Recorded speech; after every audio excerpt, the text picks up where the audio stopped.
বৰ্তমান দেশত যি ধৰণে মূল্যবৃদ্ধি হৈছে বস্তুৰ এইটো এটা বহুত ভয়াৱহ দিন আহিছে সমগ্ৰ দেশবাসীৰ বাবে। জনসাধাৰণৰ মাথাত মাৰ মাৰি কেনেদৰে চৰকাৰখনে যি নিজৰ মইমতালিয়ে ৰাইজৰ পৰা যি ধৰণে কৰকাতল শোষণ কৰিছে এইটো সঁচাকৈ অতি ভয়ংকৰ দিন আহিছে অসমৰ বাবে। আপোনালোকে চাওক, অসমৰ জনসাধাৰণে এতিয়াও যদি একত্ৰিত হৈ ওলাই নাহে, অসমৰ জনসাধাৰণে যদি প্ৰবল প্ৰতিবাদ গঢ়ি নুতুলে, তেনেহ'লে অসমীয়া জনসাধাৰণ অসমত জীয়াই থকাটো বহুত ডাঙৰ কথা হৈ পৰিছে। অসমত যে অসমীয়া মানুহ যে জীয়াই থাকিব, জনসাধাৰণ যে জীয়াই থাকিব পাৰিব, খাদ্য সংকটত পৰি মানুহ মৰিব লাগিব, খাবলৈ নেপাই মানুহ মৰিব লাগিব, তেনেকুৱা এটা দিনৰ সৃষ্টি কৰিছে এই বিজেপি চৰকাৰখনে। ইতিমধ্যে আপোনালোকে অসমৰ প্ৰত্যেকজন মানুহে গম পাইছে যে ইলেক্টৰেল বণ্ডৰ যোগেদি হাজাৰ হাজাৰ কোটি টকা এটা কেলেংকাৰী হৈছিলে। তাৰ অৰ্থটো হৈছে বহুতৰ পৰা চান্দা লৈছিলে, হাজাৰ হাজাৰ কোটি টকা চান্দা লৈছে তেওঁলোকে। প্ৰত্যেকটো কোম্পানীৰ পৰা তেওঁলোকে লৈছে, যোনে ঔষধ তৈয়াৰ কৰে তেওঁলোকৰ পৰা পইচা লৈছে, তেওঁলোকে চান্দা লৈছে 100 কোটি টকা তেওঁলোকে চান্দা লৈছে ঔষধ তৈয়াৰ কৰা কোম্পানীৰ পৰা। যি ব্যৱসায় কৰিছে, যি প্ৰতিষ্ঠান আছে, প্ৰত্যেকটো প্ৰতিষ্ঠানৰ পৰা তেওঁলোকে পইচা লৈছে। পইচা লোৱাৰ বিনিময়ত কৈছে প্ৰত্যেকটো বেপাৰীৰ পৰা তেওঁলোকে পইচা লৈছে, চৰকাৰৰ বৰমূৰীয়াসকলে, এই চৰকাৰৰ বিষয়ববীয়াসকলে। তাৰ বিনিময়ত এই কোম্পানীৰ মানুহসকলে নিজৰ ইচ্ছা অনুযায়ী যিকোনো বস্তুৰ যেতিয়া মূল্য বৃদ্ধি কৰি দিয়ে, তেতিয়া চৰকাৰে তাত মাত মাতিব নোৱাৰে। প্ৰকৃতাৰ্থত চৰকাৰখনৰ এটা নীতি নিয়ম থাকিব লাগে, বস্তুৰ মূল্য বৃদ্ধি হলে, যে বস্তুৰ যিকোনো সামগ্ৰীৰ মূল্য বৃদ্ধি কৰিবলৈ হলে চৰকাৰৰ অনুমোদন ল'ব লাগে। যদিহে জোখতকৈ বেছি চৰকাৰৰ যিমান হিচাপ থাকে তাতোতকৈ বেছি যদি মূল্য বৃদ্ধি কৰে, তেনেহলে চৰকাৰে তাক বাধা দিব লাগে। কিন্তু চৰকাৰে বাধা দিব নোৱাৰা কাম হ'ল, কিয়নো চৰকাৰে ইতিমধ্যে তেওঁলোকৰ পৰা আগতীয়াকৈ তেওঁলোকৰ গোলাম হৈ গ'ল, গোলামত পৰিণত হ'ল। এই যিসকল কোম্পানীৰ মালিক আছে, যিসকল পুঁজিপতি আছে, পুঁজিপতিৰ গোলাম হৈ গ'ল চৰকাৰ। সেইকাৰণে অসমৰ জনসাধাৰণে, দেশৰ সৰ্বস্তৰৰ জনসাধাৰণে ইতিমধ্যেই অসমৰ বাহিৰত প্ৰত্যেকখন ৰাজ্যত ইয়াৰ বিৰুদ্ধে প্ৰবল প্ৰতিবাদ গঢ়ি উঠিছে। ৰাইজে গম পাইছে, তাৰ জনসাধাৰণবিলাক সচেতন হৈছে।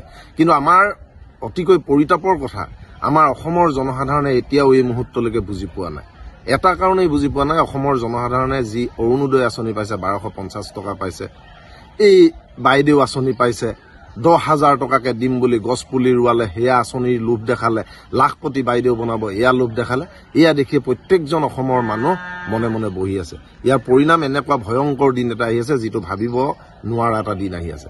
সেয়ে আমি বীৰ লাচিত সেনা অসমে কৈছো যে অসমৰ সৰ্বস্তৰৰ জনসাধাৰণ ওলাই আহক। বীৰ লাচিত সেনা অসম আপোনালোকৰ লগত আমি সন্মুখত থাকিম। এই মূল্য বৃদ্ধিৰ বিৰুদ্ধে আমি জীয়াই থকাৰ বাবে যি সংগ্ৰাম, এই সংগ্ৰামখন আমি দৃঢ়তাৰে কৰিব লাগিব, নহলে আপোনাক মোক জীয়াই থাকিব নিদিব। যি ধৰণে বস্তুৰ দাম, আপুনি আজি বজাৰলৈ যাওক, আলু, পিঁয়াজ, মাংস, ব্ৰইলাৰ, ছাগলী, গাহৰি, আপুনি যি বস্তু কিনিব নাযাওক, প্ৰত্যেকটো বস্তুৰ দাম ইমানেই বঢ়াই দিছে, সাধাৰণ মানুহে, আপোনাৰ মোৰ নিচিনা মানুহে কিনি আনি খাবলৈ এতিয়া বৰ্তমান সক্ষম নহয়। তাৰ উপৰি তেওঁলোকে কৰিছে কি, চৰকাৰখনৰ আপোনালোকে কাৰুকাৰ্য চাওক, দেশখনত মদৰ অবাধ প্ৰচলন চলাই দিছে। মদ মানুহে খাবই লাগিব, তেনেকুৱা এটা বাধ্যতামূলক কৰিব। আৰু 2-4 দিনৰ পাছত আপোনালোকে চাওক, যেনেদৰে ভেকচিন ল'বলৈ বাধ্যতামূলক কৰিছিলে, তেনেদৰে মদ খাবলৈ বাধ্যতামূলক কৰিব এইখন চৰকাৰে। এতিয়াই যদি আমাৰ জনসাধাৰণ সজাগ নহয়, তেনেহলে অসমত ভাৰতবৰ্ষৰ ভিতৰত 5খন ৰাজ্যৰ ভিতৰত যি বনাম বুলি কৈছিলে এইজন বহুবল্কী মুখ্যমন্ত্ৰী হিমন্ত বিশ্ব শৰ্মাই, তেওঁ ভাৰতত নাম ল'বলগীয়া 5খন ৰাজ্যৰ ভিতৰত 1 নম্বৰতে অসমখনক তেওঁ হয়তো বনাবৰ বাবে উঠি পৰি লাগিছে মদাহীৰ ৰাজ্য হিচাপে। 1 নম্বৰতে তেওঁ বনাব বিচাৰিছে অপৰাধীৰ ৰাজ্য হিচাপে। 1 নম্বৰতে তেওঁ বনাব বিচাৰিছে য'ত ভয়ানক 2 নম্বৰী কাৰুকাৰ্য হয়, মদ খাই নিজৰ মাতৃক জ্বলাই দিয়ে, মদ খাই নিজৰ ককাই ভাইক মাৰি দিয়ে, মদ খাই লৈ কোনো সামাজিক পৰিৱেশ বিনষ্ট কৰে। তেনেকুৱা পৰিৱেশ এটা লৈ যাবৰ বাবে হিমন্ত বিশ্ব শৰ্মাই চেষ্টা কৰি আছে। সেয়েহে অসমৰ জনসাধাৰণ সচেতন হওক, সজাগ হওক। এই মূল্য বৃদ্ধিৰ বিৰুদ্ধে আপোনালোক সকলোৱে একেশ্বৰে ওলাই যদি নাহে, তেনেহলে কিন্তু ইয়াৰ পৰিণাম অতি ভয়ংকৰ হ'ব।